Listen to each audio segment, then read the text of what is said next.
Hello viewers, स्वागत आप सभी का मेरे यूट्यूब चैनल स्कूल ट्यूशन गुरुजी में। बच्चा हम कर रहे थे आपका चैप्टर, ये अध्याय magnetic effect of electric current, यानी विद्युत धारा के चुंबकीय प्रभाव। और आज हम इसमें पढ़ने वाले हैं बच्चों magnetic field line due to current carrying conductor. ठीक है बच्चों, तो चलिए बिना टाइम वेस्ट किए शुरू करते हैं अपने टॉपिक को। तो कौन सा बच्चों हमारा टॉपिक है? Magnetic field due to a current carrying conductor, यानी धारा प्रवाहित करने वाले कंडक्टर के कारण चुंबकीय क्षेत्र। तो सबसे पहले इसमें बात कर लेते हैं बच्चों magnetic effect of electric current की, यानी विद्युत धारा का चुंबकीय प्रभाव। तो magnetic effect of electric current यानी विद्युत धारा का चुंबकीय प्रभाव हमें समझना पड़ेगा। तो होता क्या बच्चों? An electric current that is flow of electric charge produce magnetic effect in the space around the conductor called strength of magnetic field और सिंपली मैग्नेटिक फील्ड। यानी एक विद्युत धारा अर्थात विद्युत आवेश का प्रवाह चालक के चारों ओर के स्थान पे चुंबकीय प्रभाव करता है, जिसे हम चुंबकीय क्षेत्र की ताकत या बस चुंबकीय क्षेत्र कह देते हैं।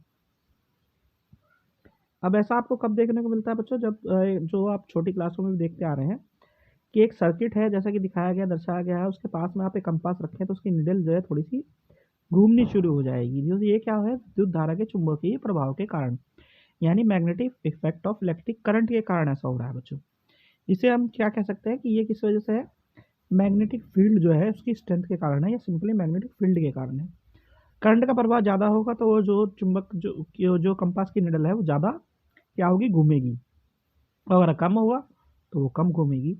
ये क्या है? जो चुंबकीय क्षेत्र है उसकी ताकत पर निर्भर करता है बच्चों। फिर एक आता है बच्चों Hans Oersted Christian Oersted experiment. Simple experiment है। ये वही एक्सपेरिमेंट है जो ये दर्शाता है कि जब हम कंपास की निडल को रखते हैं तो वो थोड़ा सा घूमती है। होता क्या है आप समझ लीजिए जरा। कि जब हम कंपास की सुई के ऊपर तार के माध्यम से क्या करते हैं? एंटी क्लॉकवाइज डायरेक्शन में करंट को पास करते हैं, तो वो जो डिफ्लेक्शन है वो वेस्ट डायरेक्शन में होता है, नॉर्मल पोजीशन के हिसाब से होता है। यानी when current is passing through the wire over the compass needle in anti-clockwise direction, the needle was found to be deflect towards west direction from its normal position. अब अगर हम करंट की डायरेक्शन को रिवर्स कर दें, यानी पहले anti clockwise चल रहा था, अब क्लॉकवाइज अगर कर दें तो ये क्या होगा? ये नॉर्थ वेस्ट की जगह ईस्ट में डिफ्लेक्ट करेगी। यानी कि क्या है कि पहले कहाँ की पश्चिम की तरफ अगर विक्षेपित हो रही थी, तो अब ये पूर्व दिशा की ओर विक्षेपित होगी। तो ये क्या है? करंट की दिशा के चेंज करने से जो कंपास की निडल है वो क्या हो रही है?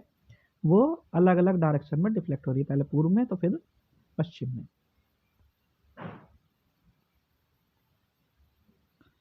अब बात आती है कि वो कौन से रूल है जिसकी वजह से हम ये डिटरमाइन करते हैं कि मैग्नेटिक फील्ड की डायरेक्शन क्या होगी। तो इसमें सबसे पहला आता है बच्चों एम्पियर स्विंग रूल या स्नो रूल, जिसे हम एम्पियर तैराकी का नियम या बर्फ नियम कह देते हैं। अब इसमें क्या करना है? आपको एक ऐसे व्यक्ति की कल्पना करनी है जो करंट की डायरेक्शन में क्या कर रहा है? तैर रहा है। अब उसका मुंह कहाँ है? तो उसका करंट की डायरेक्शन कहाँ है? साउथ टू नॉर्थ होगी, फेसिंग होगी मैग्नेटिक फील्ड की निडल की।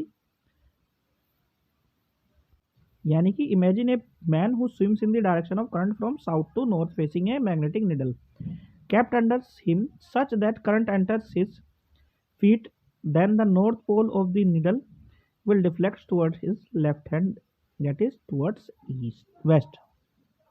यानी एक ऐसे व्यक्ति की कल्पना करें जो नीचे रखी चुंबकीय सुई को और मुंह करके धारा की दिशा में दक्षिण से उत्तर की ओर तैरता है। धारा उसके पैरों में प्रवेश करती है, सुई उत्तरी ध्रुव उसके बाएं हाथ की ओर यानी पश्चिमी की ओर विक्षेपित होती है। ठीक है बच्चों, ये इसका डायग्राम दिखाया हुआ है।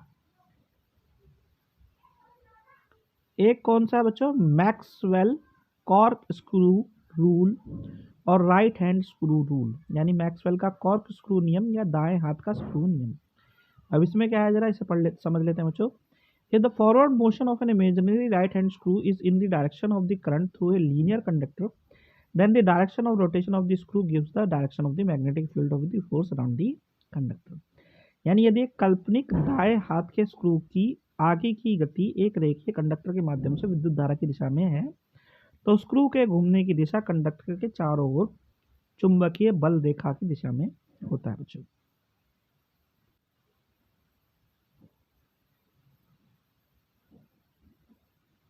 फिर एक और आता है बच्चों, क्या? राइट हैंड थंब रूल और कर्ल रूल, यानी दाहिने हाथ के अंगूठे का नियम या कर्ल नियम। तो इसमें क्या कहता है बच्चों ये, if a current carrying conductor is imagine to be held in the right hand such that the thumb point is in the direction of the current, then the tips of the finger encircling the conductor will give the direction of the magnetic field, magnetic lines of force। यानी कि यदि किसी धारा प्रवाहित conductor को दाहिने हाथ में इस प्रकार पकड़ा जाए कि कल्पना करें कि अंगूठा धारा की दिशा को बताता है, यानी ये क्या है, करंट की डायरेक्शन है, ठीक है। तो चालक के घेरने वाली अंगुलियों की नोक चुंबकीय बल की दिशा बताएंगी। तो ये क्या है, ये चुंबकीय बल की दिशा होगी, यानी जो उंगलियां है ये क्या बता रही है, आपकी चुंबकीय बल की दिशा को बता रही हैं। ठीक है बच्चों, वापस समझ लीजिए, ये क्या है, ये आपका धारा प्रवाहित हो रही है और जो ये उंगलियां हैं ये क्या बता रही हैं, चुंबकीय बल की रेखा है बच्चों। तो बच्चों ये वाला टॉपिक होता है यही कंप्लीट। आशा करता हूँ आपको वीडियो अच्छी लगी होगी। Thank you.